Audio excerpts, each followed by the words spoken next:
El funeral fue un martes. Cielo plomizo, llovizna fina, ese tipo de día de octubre en el que parece que hasta el mundo está de luto, como si la ciudad entera respirara con cuidado para no hacer ruido. Me quedé en el borde del panteón, con el saco empapándose en los hombros, mirando cómo dos hombres a los que no conocía bajaban el ataúd a la tierra. El sacerdote leía de un libro que seguramente había leído 1000 veces, palabras automáticas, impersonales, tan pulidas de uso que ya no cortaban. No había flores, salvo las que la funeraria incluía en el paquete básico. No hubo música, ni elogios, ni una fila de personas dispuestas a contar anécdotas de una vida bien vivida. Solo estábamos yo, el sacerdote y el viejo que había vivido junto a mis padres durante 40 años. No lloré. No sabía si se suponía que debía hacerlo. No sabía si me había ganado el derecho o si ese derecho se conquistaba con sangre y apellidos, no con silencios compartidos por un agujero en una barda. Pero me quedé hasta el final, hasta que la última palada de tierra cubrió el ataúd, hasta que los trabajadores sacudieron el barro de sus botas y recogieron las herramientas. Me quedé hasta que el sacerdote me estrechó la mano y me ofreció condolencias huecas porque jamás había conocido al hombre que estaba enterrando. Me quedé incluso cuando el viento me heló las orejas y sentí que me temblaban los dedos. Entonces apareció el abogado, joven, quizá de unos 30, con un traje demasiado grande y un maletín de cuero que parecía más viejo que él. Cruzó el pasto mojado hacia mí y sus zapatos chapotearon a cada paso. Traía esa rigidez de quien carga un secreto ajeno, de quien ya escuchó demasiadas veces, «Esto no se puede deshacer». Se detuvo frente a la tumba recién cerrada, miró la tierra como si le diera miedo pisarla y luego levantó la vista. «Señor Rivas, Tomás Rivas», dijo. «Sí. Me llamo Ignacio Paredes. Fui el abogado del señor Santillán». Señaló la tierra húmeda. «Esperaba encontrarlo aquí». «¿Cómo supo que vendría?» Sonrió con tristeza, como si esa pregunta le apretara un botón doloroso. «Él me dijo que vendría. Dijo que usted era el único que lo haría. Debo explicar algo. Me llamo Tomás Rivas y soy profesor de historia en una preparatoria de Guadalajara, Jalisco. Tengo 40 años.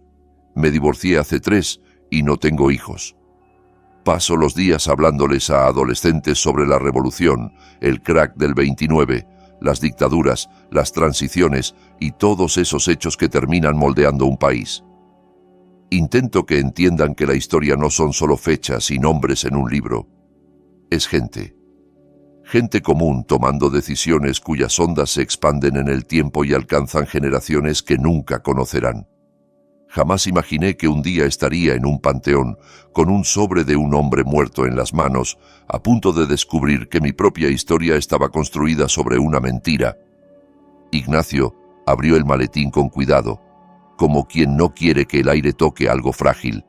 Sacó un sobre manila, sellado, con mi nombre escrito en una letra que me golpeó el pecho antes de entender por qué. La reconocí al instante. Era la misma letra de los regalos de cumpleaños que aparecían del otro lado de la barda, la misma de las notas escondidas en historietas, la misma que yo había visto en cuadernos etiquetados con paciencia. «Me pidió que se lo entregara solo a usted», dijo Ignacio. «Me advirtió que, si usted no venía al funeral, yo debía buscarlo, que lo haría, aunque me tomara semanas». Tragó saliva. «También me pidió que le dijera algo, que no se culpe por nada, que usted hizo lo que pudo». El viejo se llamaba Leandro Santillán. Se mudó a la casa de al lado en 1984, el año en que yo nací. Desde que tengo memoria, ahí estaba, fijo en el vecindario, presencia constante. Su casa era pequeña, de una planta con buhardilla, blanca y siempre impecable, incluso cuando envejecer le fue haciendo cada movimiento más difícil. El césped siempre recortado, las canaletas limpias, el coche. Un Toyota beige que parecía tener 20 años de uso, estacionado en el mismo lugar del portón, día tras día. Y desde que tengo memoria, mis padres lo odiaban. No lo evitaban, lo odiaban con una disciplina feroz, con una energía que parecía alimentarlos. No uso esa palabra a la ligera. Odio es una palabra fuerte, de esas que intento que mis alumnos pronuncien con cuidado. No es lo mismo la antipatía que el odio, ni la molestia que el odio, ni la indiferencia que el odio. El odio es activo, consume energía, es un fuego que hay que alimentar. Mis padres, Rafael y Beatriz Rivas, lo alimentaron durante 4 décadas. No le hablaron nunca, ni una sola palabra en 40 años viviendo a pocos metros de distancia. Si lo veían en su entrada recogiendo el correo, daban media vuelta y se metían, aunque estuvieran a la mitad de algo. Si se lo cruzaban en la calle paseando al perro, se cambiaban de acera, jalando la correa con tanta fuerza que el animal gemía. Cuando Leandro saludaba con la mano, mis padres miraban a través de él como si fuese de cristal. Levantaron entre las propiedades una barda altísima, lo más alto que permitía el reglamento municipal, casi 3 metros. Recuerdo a mi padre pasando un fin de semana entero clavando postes con una furia que yo nunca le había visto, negándose a que alguien lo ayudara, sudando como si estuviera en guerra. Cuando terminó, se quedó contemplándola con satisfacción, como si hubiera construido una fortaleza contra un ejército invasor. «Ahí», dijo, «ahora ya no tenemos que verlo». Mi madre asintió sin sonreír, con esa seriedad que se te queda pegada en la piel cuando eres niño y no sabes explicar por qué te da miedo. Lo demandaron 3 veces. La primera fue por una rama que sobresalía del límite del terreno, quizá unos 60 centímetros hacia nuestro lado, inofensiva. Mi padre contrató abogado y lo llevó a juicio. El juez falló a favor de Leandro y calificó la demanda de frívola, pero mi padre apeló. Perdió también la apelación. Entre honorarios y trámites se fue más de $8,000 y no le importó. «Es por principios», repetía. La segunda demanda fue por el perro de Leandro, un Golden Retriever viejo y manso al que llamaba Churro. Mi madre aseguró que el perro la había amenazado, que le gruñó y se le lanzó mientras ella jardineaba, con una actuación tan limpia que, si yo no hubiera visto al animal, quizá la habría creído. Yo tenía 12 años y sabía que era mentira. Había visto a Churro por los huecos de la barda antes de que la reforzaran. Era un animal anciano, artrítico, apenas podía caminar, mucho menos abalanzarse sobre alguien. Aún así, mis padres siguieron adelante. El juez ordenó que Leandro se deshiciera del perro. Desde mi ventana vi llegar una camioneta de control animal y vi a Leandro salir con Churro en brazos, llorando a mares, hundiendo la cara en el pelaje como si quisiera memorizarlo por última vez. Lo vi besarle la cabeza antes de entregarlo. Esa noche lloré yo también, con la almohada contra la boca, sin entender por qué mis padres hacían algo tan cruel, solo sabiendo que estaba mal y que mi casa olía a algo rancio que no era comida. La tercera demanda fue por un supuesto problema de drenaje que, hasta hoy, no sé si existió de verdad. Mi padre decía que el jardín de Leandro dirigía el agua hacia nuestra casa y dañaba los cimientos. Contrataron peritos, presentaron informes y el pleito se alargó 2 años. Leandro casi no se defendió. Iba a las audiencias, pagaba multas, cortaba la rama, cedía al perro, ajustaba la tierra del jardín y pese a todo se quedó. No se mudó, no vendió, no retrocedió. Una vez le pregunté a mi madre, cuando yo tendría 10 años, por qué lo odiaban tanto. Estábamos en la cocina. Ella miraba por la ventana hacia su casa con una expresión que me dio miedo, como si el odio no fuera un sentimiento sino una orden. «¿Qué les hizo?», pregunté. Su cara se volvió de hielo, no de enojo ni de tristeza, sino de una frialdad seca, como una puerta que se azota. «Es un hombre peligroso, Tomás. Jamás le hables, jamás te acerques, ni siquiera lo mires. ¿Me entiendes? ¿Pero por qué?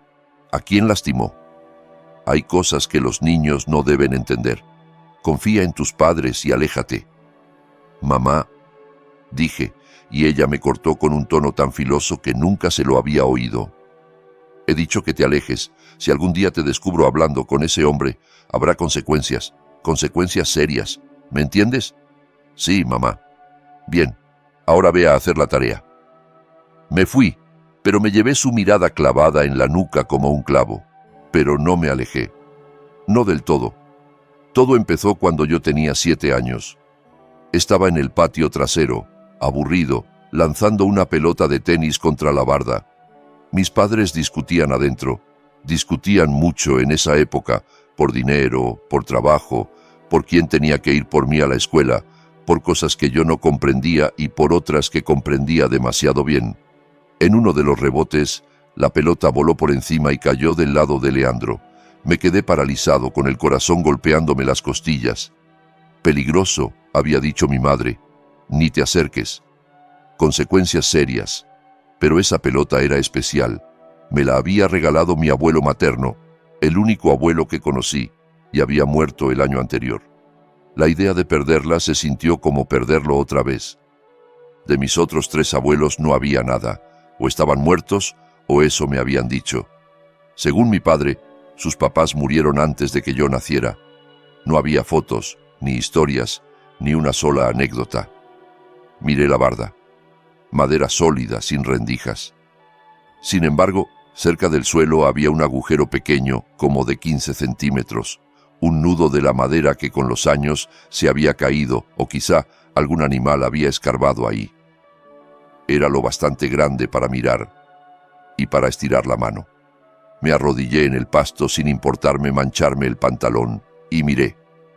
Del otro lado, Leandro estaba sentado en una silla de jardín leyendo, como si el mundo no tuviera prisa. Se veía viejo, quizás 70, con el cabello blanco desordenado y un rostro curtido por el sol. Vestía un suéter grueso y pantuflas, como el abuelo de un cuento. A su lado, sobre una mesita, había una taza de té humeante en pleno verano. No parecía peligroso, parecía solo. Parecía, sin exagerar, la persona más triste que yo hubiera visto. Debió sentir mi mirada porque levantó la vista. Nuestros ojos se encontraron a través del agujero. Yo esperaba que gritara, que llamara a mis padres, que hiciera algo amenazante. Me preparé para la prueba de que mi mamá tenía razón. En cambio, sonrió con una suavidad que me desconcertó. «Perdiste algo», dijo con una voz ronca, de alguien que llevaba mucho tiempo sin hablar con nadie. «Mi pelota se fue para allá. Lo siento. No te disculpes. Estas cosas pasan». Se levantó despacio, con las articulaciones quejándose, recogió la pelota junto a un macizo de flores y la llevó a la barda. Se arrodilló con un gruñido de esfuerzo, y ya de cerca vi mejor su cara. Ojos amables, arrugas profundas, una expresión que parecía conocer la tristeza. «Toma, hijo». Rodó la pelota de vuelta por el agujero. «Gracias». «De nada. Debí haberme ido. Debí tomar la pelota y correr adentro, como mi madre ordenaba. Pero algo me sostuvo allí, una intuición terca que me decía que ese hombre no era lo que mis padres aseguraban». «Tú eres Tomás, ¿verdad?», el niño de al lado. «Sí, señor. Yo soy Leandro. Qué gusto por fin conocerte. Te he visto crecer desde aquí. Eras un bebé cuando me mudé. Mis papás dicen que no debo hablar con usted». Su cara titubeó un segundo. Dolor, quizá, o resignación, como quien ya escuchó esa frase demasiadas veces. «Lo sé, y deberías obedecerlos. Quieren lo mejor para ti. Entonces, ¿por qué me habla?». Guardó silencio, y cuando respondió, su voz tenía un peso que yo no entendí entonces y que hoy reconozco como duelo. «Porque mereces amabilidad, Tomás. Todo niño la merece, aunque sea una palabra a través de una barda». Dijo «mereces», como si fuera un derecho que alguien me había negado. En lugar de irme, le conté lo de la pelota y mi abuelo. Él asintió como si eso importara de verdad, como si no fuera una tontería de niño, sino una especie de juramento. «Entonces cuídala bien. Las cosas especiales son difíciles de encontrar». Antes de levantarse agregó: «Si algún día quieres platicar, siempre estoy aquí, del otro lado. Solo asómate por el agujero y saluda».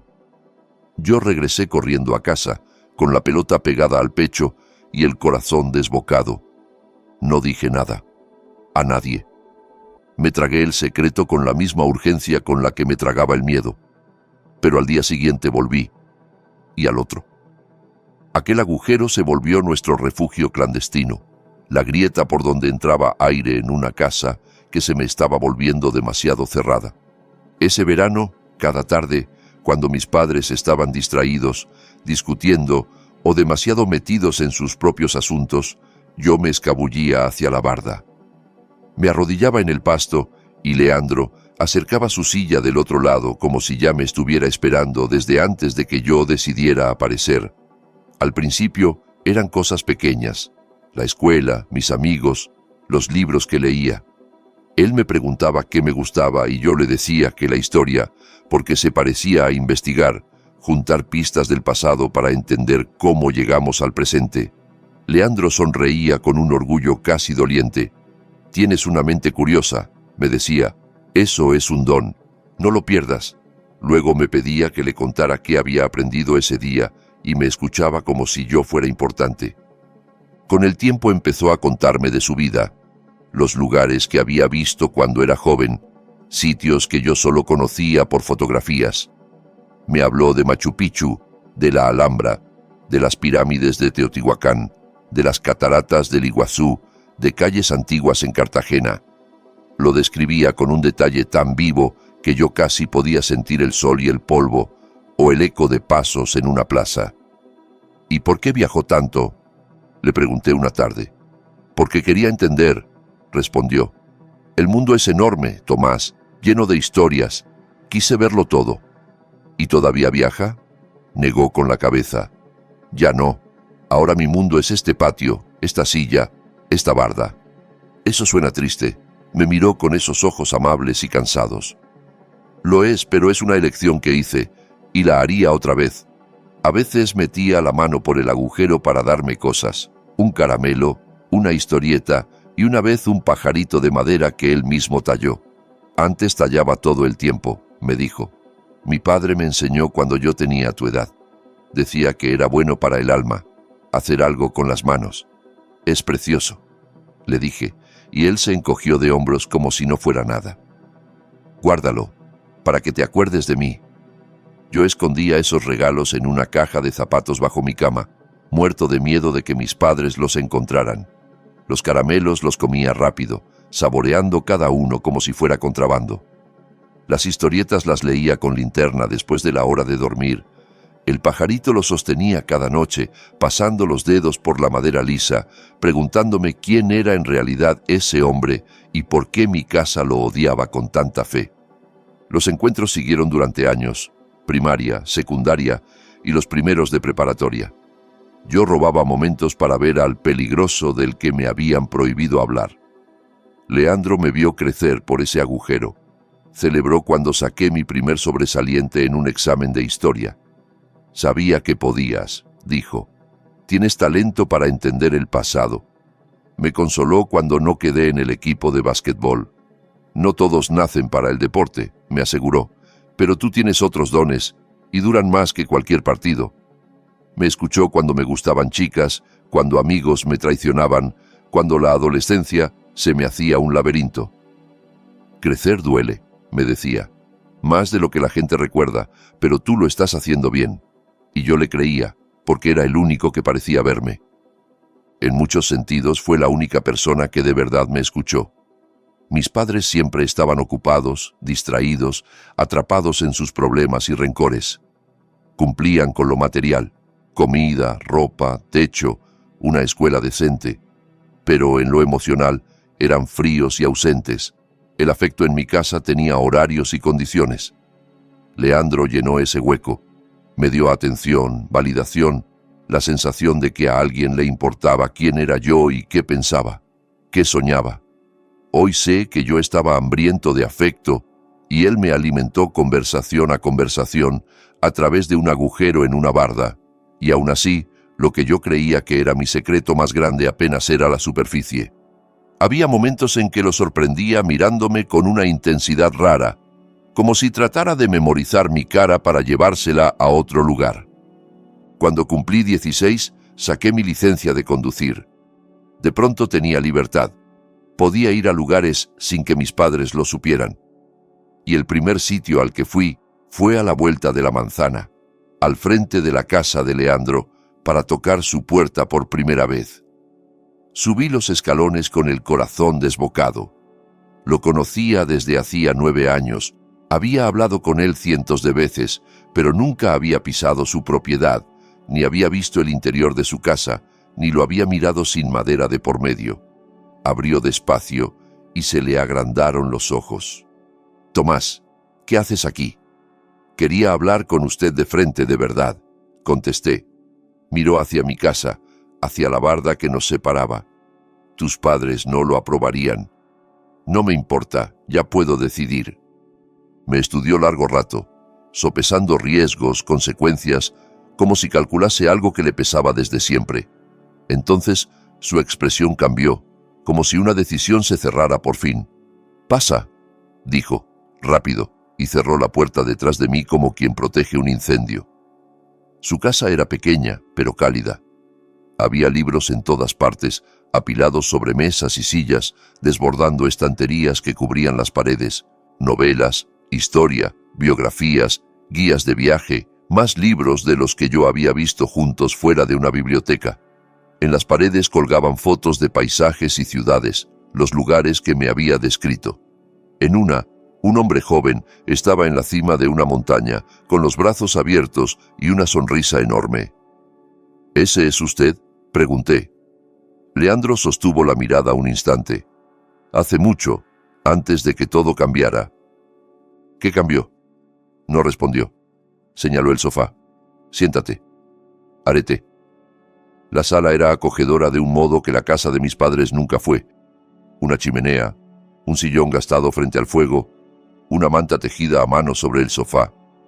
En el alféizar dormía un gato que yo no conocía. No sabía que tenía gato. Se llama Sombra. Llegó hace unos años y ya no se fue. A veces, la mejor familia es la que te elige. Volvió con 2 tazas de té negro con miel y se sentó en el sillón frente a mí. Por un momento solo nos miramos, como 2 personas que por fin se veían completas. «Es extraño», murmuró, «verte aquí. He imaginado este momento tantas veces». Yo también. Bebí el té y me armé de valor. «Don Leandro, ¿puedo preguntarle algo?». «Lo que quieras». «¿Por qué mis papás lo odian tanto? ¿Qué les hizo?». La pregunta quedó suspendida entre nosotros como una cuerda tensa. Leandro dejó la taza con cuidado como si pesara. «Es una pregunta complicada, con una respuesta complicada, y no sé si este es el momento.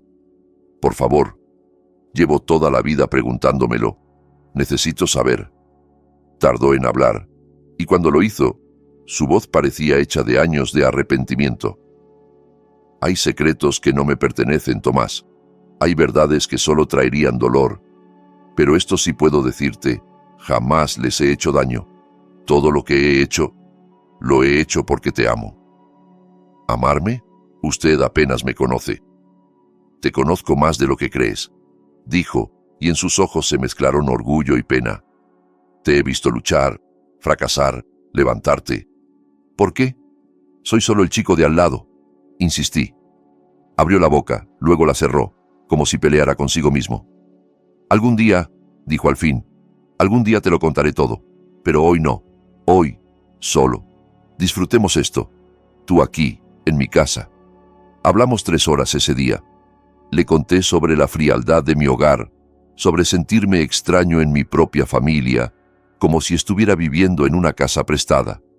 Él escuchó sin juzgar y cuando terminé me dijo algo que me acompañó años. «La familia es complicada, Tomás. A veces quienes deberían amarnos más son quienes más nos lastiman. Pero eso no significa que seas imposible de amar. Significa que ellos están rotos en formas que tú no puedes reparar». «¿Usted está roto?», pregunté.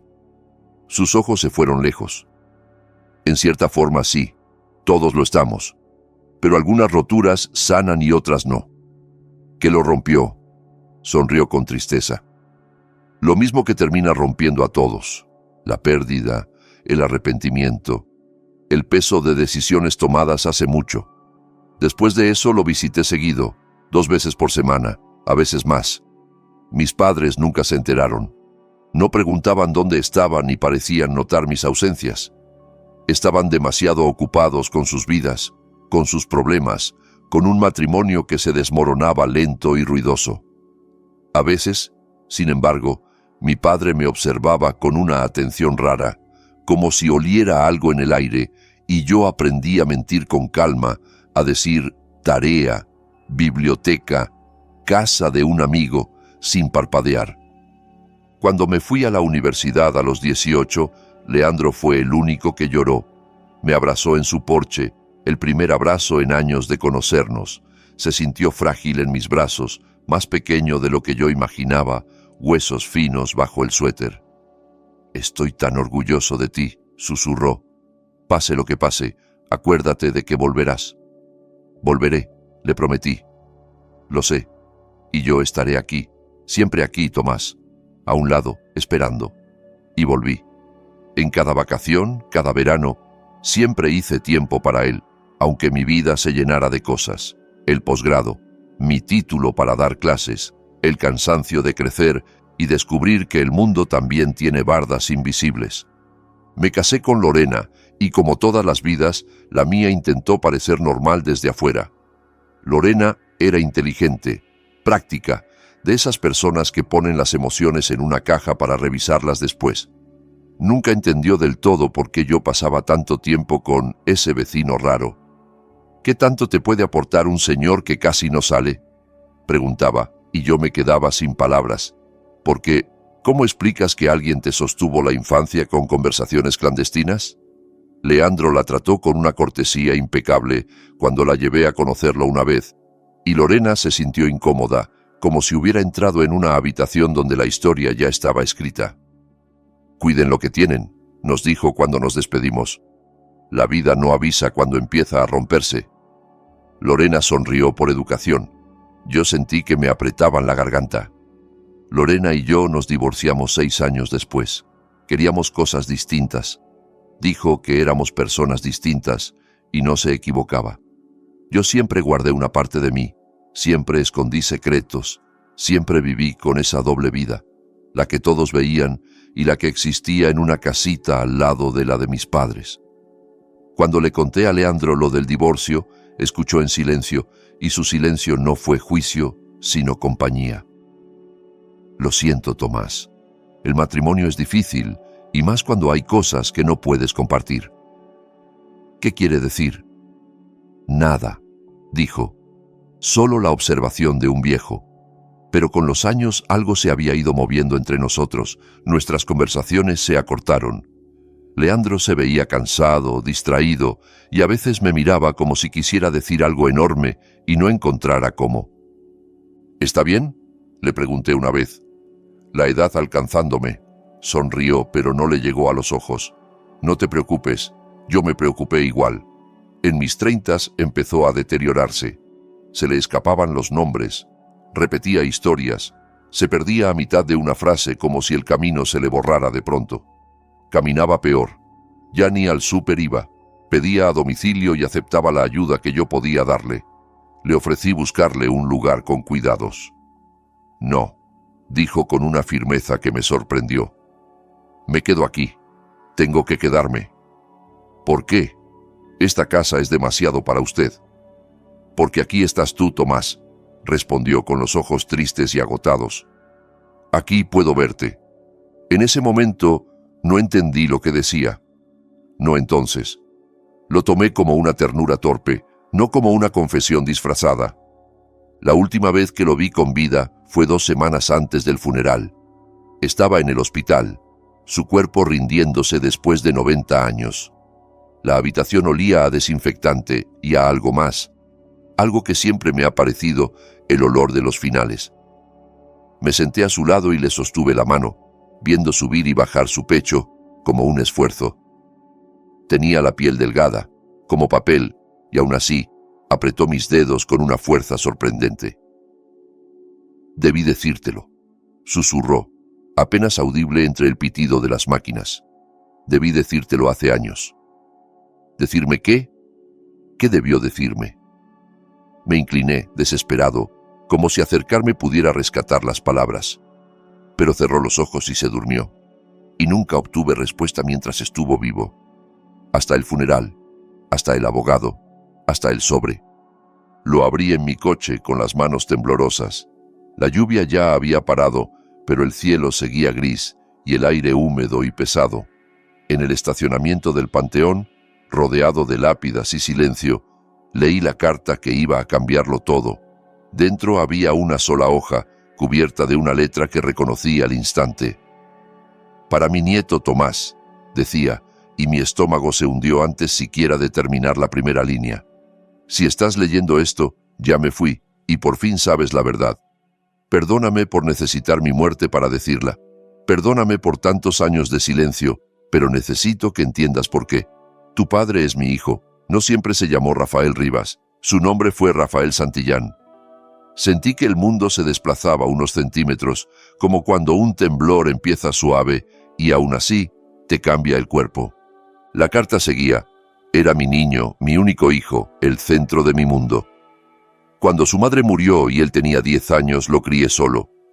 Le di todo lo que tenía. Lo amé más que a mi propia vida. Y hace 45 años hizo algo terrible. No te diré qué fue en esta carta. Las pruebas están en mi ático, en una caja rotulada La Verdad. Ahí encontrarás fotos, documentos, recortes, una carta en su propia letra. Todo lo necesario para entender lo que pasó. Leandro escribió. Cuando lo enfrenté me dio a elegir, guardar silencio o perderlo para siempre. Yo no pude aceptar el silencio como destino, así que me cortó de su vida, cambió de nombre, se fue, se inventó un origen nuevo y un padre que, convenientemente, no existía. Cada frase era un ladrillo cayendo. Le dijo a todos que yo estaba muerto, te dijo a ti que yo estaba muerto, pero yo no podía dejarte ir. Eras mi nieto, mi sangre, la única familia que me quedaba. Por eso hice lo que algunos llamarían una locura. Vendí todo, mi negocio, mis ahorros, todo, y compré la casa de al lado. Quería verte crecer, estar cerca aunque no pudiera ser parte de tu vida.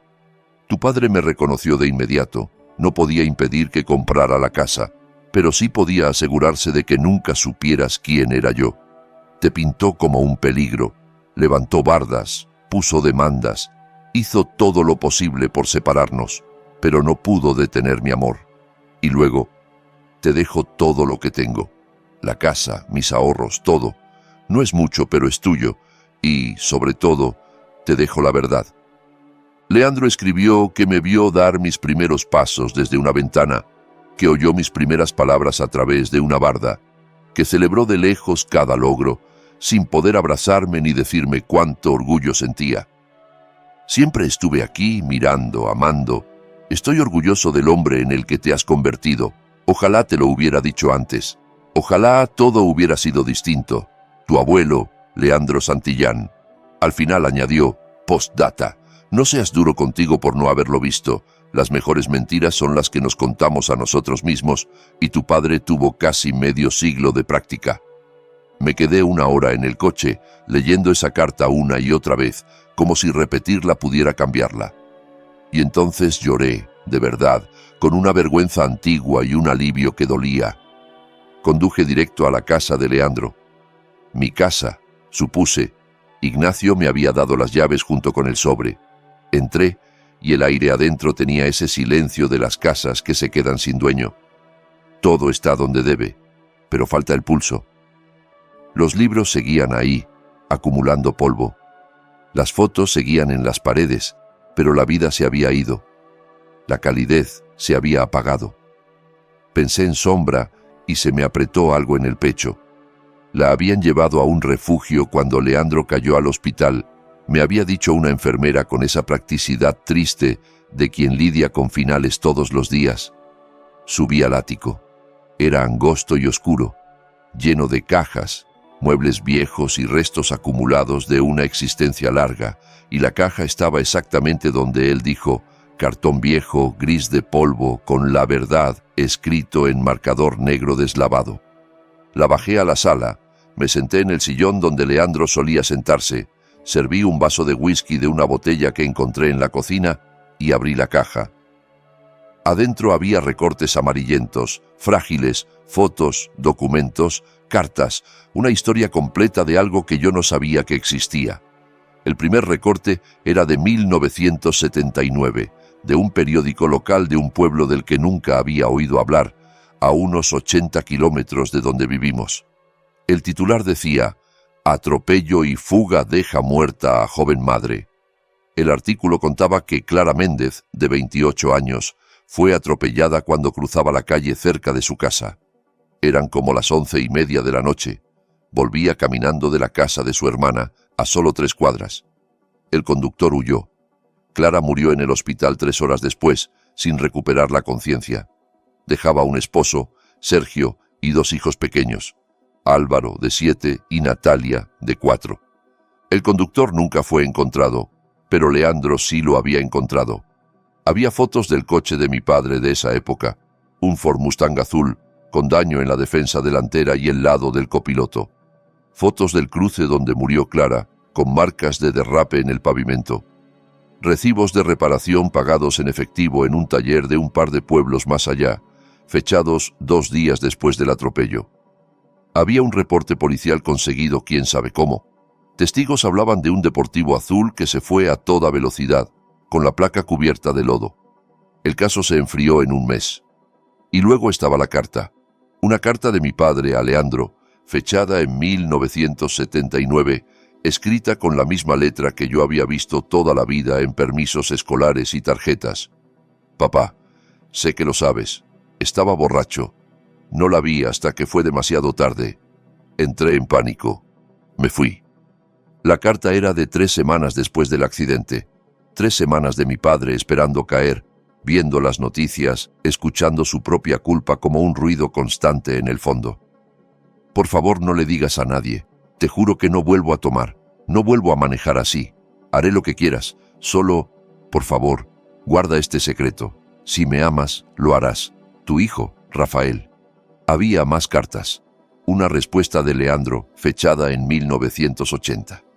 «Rafael, he intentado vivir con esto. Dios sabe que lo he intentado. Pero cada noche cierro los ojos y veo a esa mujer. Veo a sus hijos en el funeral, demasiado pequeños para entender por qué su mamá no vuelve. Veo a su esposo destruido. Tienes que entregarte. Es la única forma de intentar reparar esto».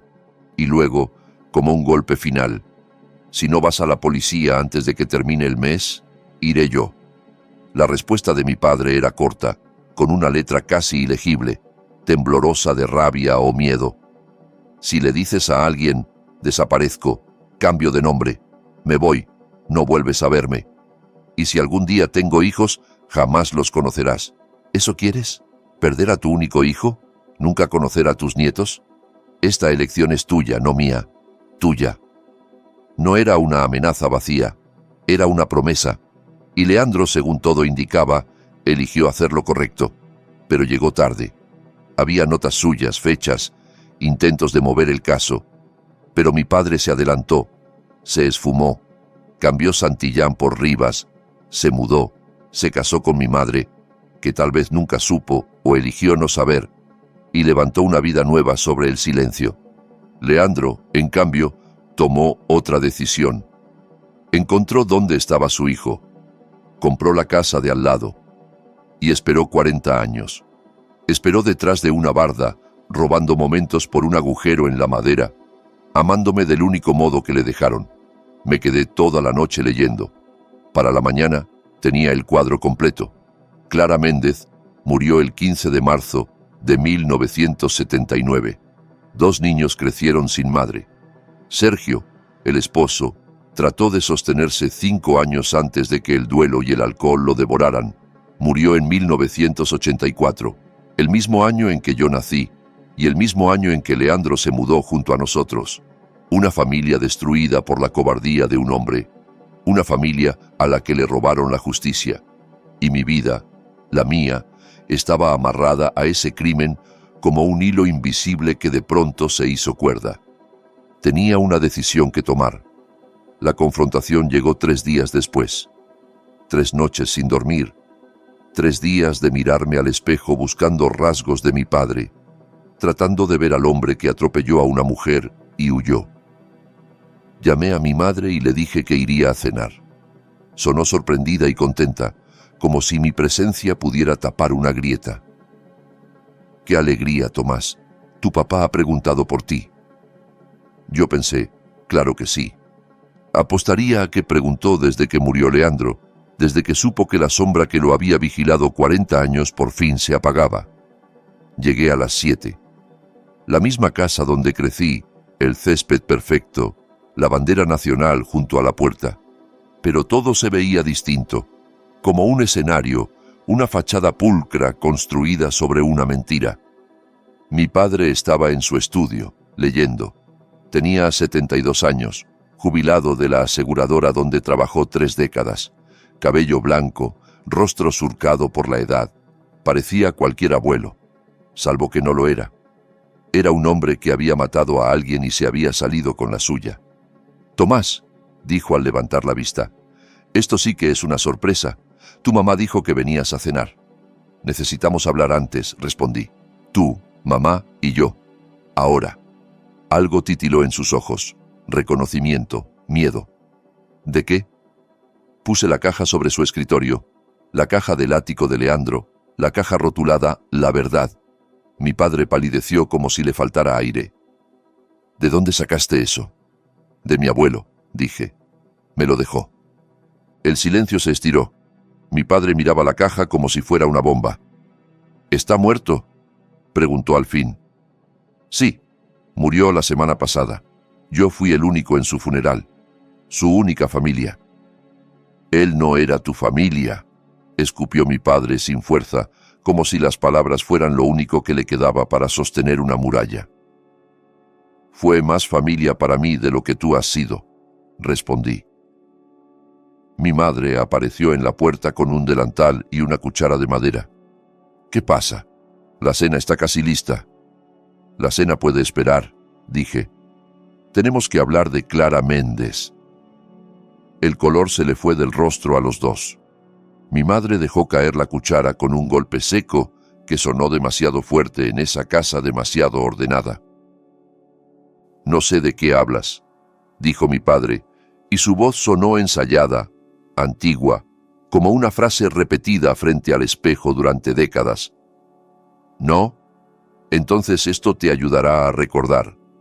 Abrí la caja, saqué el recorte y lo arrojé sobre su escritorio. 15 de marzo de 1979, atropello y fuga, madre de 2. ¿Te suena? Mi padre tragó saliva. Mi madre empezó a temblar. «Tomás, no sé quién te está metiendo estas ideas». ¿Ideas? Saqué las fotos del Mustang, los recibos, el reporte y, por último, la carta de su puño y letra. «Aquí está tu confesión». Mi padre miró su propia letra como si le quemara. Sus manos temblaban. «Fue hace mucho», murmuró. 45 años. 45 años desde que la mataste y te fuiste», dije. «Fue un accidente. Ibas borracho.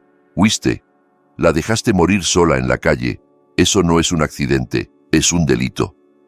Mi madre se echó a llorar, un llanto que parecía venir de un lugar viejo, como si algo se hubiera estado pudriendo en silencio dentro de ella. Mi padre se dejó caer en su silla, con la cara gris. «Si iba a la policía, lo perdía todo», dijo como si eso lo absolviera. «Mi carrera, mi vida». «La vida de ella se acabó», le contesté. «La de sus hijos quedó destrozada. Su esposo se bebió el duelo hasta morir. Y tú tuviste asados, fiestas, un barrio tranquilo, un apellido limpio. He vivido con culpa cada día». «¿Sí? Porque desde donde estoy parece que has vivido bastante cómodo. ¿Qué quieres que diga?» «Quiero que digas que lo sientes», respondí. «Quiero que intentes arreglarlo». «Ya es tarde», prescribió.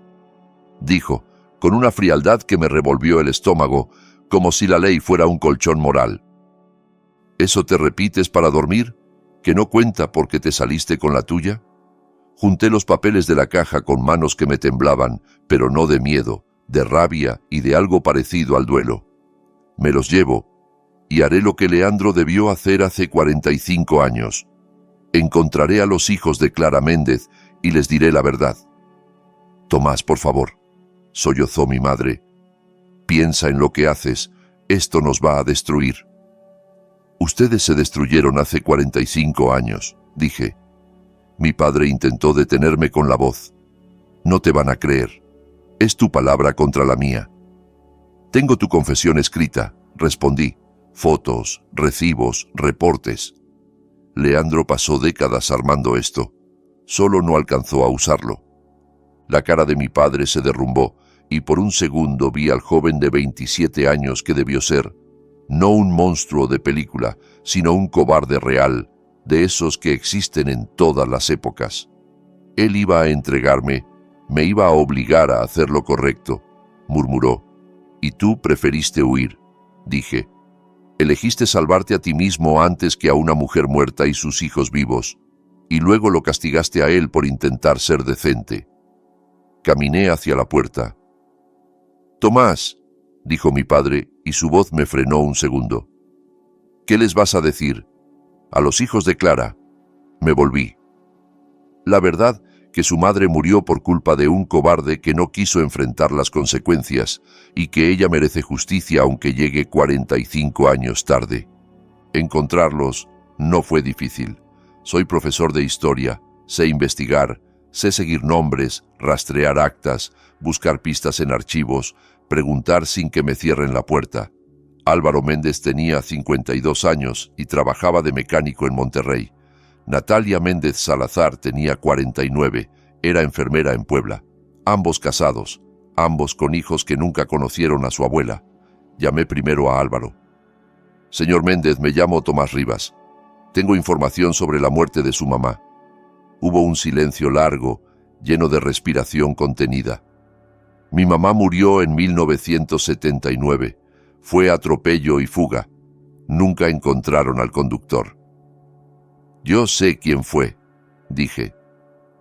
No hubo dramatismo en mi voz, hubo cansancio, y eso creo fue lo que lo convenció de escuchar. Nos vimos una semana después, Álvaro y Natalia juntos, en un café de la Ciudad de México. No se parecían a lo que mi mente había inventado. Eran personas normales, de mediana edad, cansadas, con una tristeza antigua asentada en el cuerpo como una postura aprendida. Les entregué la caja. Leían despacio como si cada línea les quitara aire. Natalia se tapó la boca con la mano cuando encontró el titular. Álvaro apretó la mandíbula hasta que le tembló. Leyeron las fotos del Mustang, los recibos, el reporte, la confesión.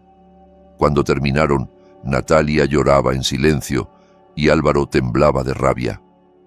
Todo este tiempo, dijo él, todo este tiempo ese hombre vivió su vida. Lo sé, respondí. Nosotros éramos niños. Rezábamos cada noche para que lo encontraran, para que hubiera justicia. Lo sé, repetí. Y lo siento. Álvaro me clavó la mirada. ¿Por qué haces esto? Es tu padre. Pensé en Leandro, en el agujero, en 40 años de momentos robados y bondad clandestina. Pensé en Churro en brazos de un viejo llorando, en mi padre clavando postes como si clavara culpas. Porque mi abuelo pasó su vida intentando hacer lo correcto, dije, y porque ustedes merecían saber. Natalia levantó la vista, roja de llanto. ¿Y tú qué mereces? La pregunta me partió en dos, porque no supe responder. Nadie me había preguntado eso jamás. Lo único que pude decir fue la verdad más simple. Merezco dejar de mentirme, y merezco honrarlo a él, a Leandro. La parte legal fue enredada. Habían pasado décadas. El delito aplicable estaba prescrito penalmente, y mi padre no podía ser procesado. Pero eso no significaba que no hubiera consecuencias. Álvaro y Natalia presentaron una demanda civil. Hablaron con periodistas. La historia del atropello, del encubrimiento, de los años de mentiras se volvió noticia nacional, porque al país le gustan los relatos donde la culpa se esconde detrás de una puerta bonita. La vida cuidadosamente construida de mi padre se vino abajo. Amigos que lo evitaban, vecinos horrorizados, gente que durante años aplaudió su guerra contra Leandro y que ahora fingía no conocerlo. Mi madre, obligada por fin a mirar de frente a quien se había casado, se fue de la casa, y yo heredé la casa de Leandro. Me mudé. Empecé un capítulo nuevo en el hogar del abuelo que nunca supe que tenía. Conforme me instalé, encontré más cosas suyas, álbumes con fotos mías tomadas desde lejos, a través de ventanas y patios, un diario donde anotaba nuestras conversaciones por la barda, documentando cada risa, cada gesto de cercanía, tarjetas de cumpleaños que nunca pudo entregarme, dirigidas a mi nieto Tomás, guardadas en un cajón con estampillas que jamás se usaron. Una tarde encontré en un sobre aparte una lista de cosas que quiero decirte antes de morir. Estaba incompleta, como si la mano se le hubiera cansado a mitad del amor. También fui por sombra al refugio. Me miró a través de la reja con desconfianza, pero cuando le dije su nombre en voz baja, se acercó y se frotó contra mis dedos, como si supiera que yo era parte del mismo duelo. Se vino conmigo. Esa noche, por primera vez, la casa volvió a sonar viva. Me amó cada día durante 40 años. Me amó, y yo nunca supe quién era de verdad. Ahora voy a su tumba cada domingo. Le cuento mi semana, mis alumnos, las pequeñas victorias y los tropiezos menores de una vida común. Le cuento también las pesadillas. Esa imagen de una mujer cruzando una calle en 1979 que yo nunca vi, pero que ahora se me aparece como si me perteneciera. Y le digo que por fin entiendo por qué se quedó, por qué miró desde atrás de la barda, por qué nunca renunció.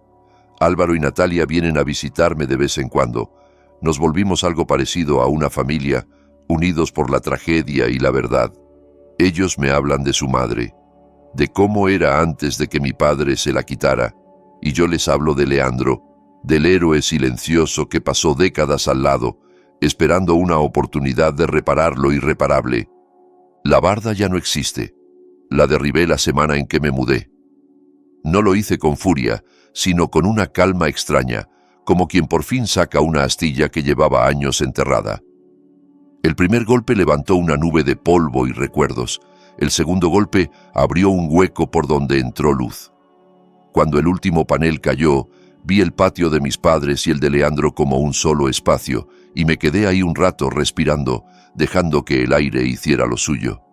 Ya no hay nada que separe las dos casas, solo pasto abierto de un patio al otro. A veces, sombra cruza y se sienta justo donde estaba el agujero, como si vigilara un punto sagrado. Yo lo miro y siento que, en algún lugar, Leandro se ríe. Mi padre me escribió una carta el mes pasado. Vive en Cancún ahora, solo, con la reputación destruida. Dice que lo siente, que entiende por qué hice lo que hice, que espera que algún día lo perdone. No he respondido. Tal vez algún día lo haga. Tal vez el perdón exista, incluso para algo así. Pero también sé algo que mis alumnos aprenden tarde. Hay consecuencias que no se negocian con palabras bonitas. Por ahora sigo procesando, sigo de duelo, sigo tratando de entender cómo el hombre que me crió pudo ser tan monstruoso y cómo el hombre al que me enseñaron a temer pudo ser tan bueno. La historia no es solo fechas y nombres, es gente. Gente común tomando decisiones que se expanden en el tiempo. Mi padre tomó una decisión hace 45 años. Huir, esconderse, elegirse a sí mismo por encima de una mujer moribunda y sus hijos. Leandro tomó otra, quedarse, mirar, amar a su nieto desde detrás de una barda, aun cuando le prohibieran hablar. Yo estoy tomando mi propia decisión ahora. Elijo la verdad por encima de la mentira. Elijo la justicia por encima del silencio. Elijo ser el hombre que Leandro creyó que yo podía ser. La barda ya no está. Los secretos salieron a la luz. La verdad, por fin, es libre. Y en algún lugar quiero pensar que Leandro está sonriendo. Gracias por acompañarme en este camino. Antes de irte, te dejé 2 historias más en tu pantalla, ambas de hombres que descubrieron que la familia no siempre es la que te toca al nacer, sino la que se queda contigo cuando la verdad se revela. Elige la que te llame. Y si quieres unirte a esta comunidad de quienes saben lo que es sentirse afuera mirando hacia adentro, esa campanita es tu invitación. Hasta mañana. Recuerda que tu historia importa, aunque hayan intentado borrarla.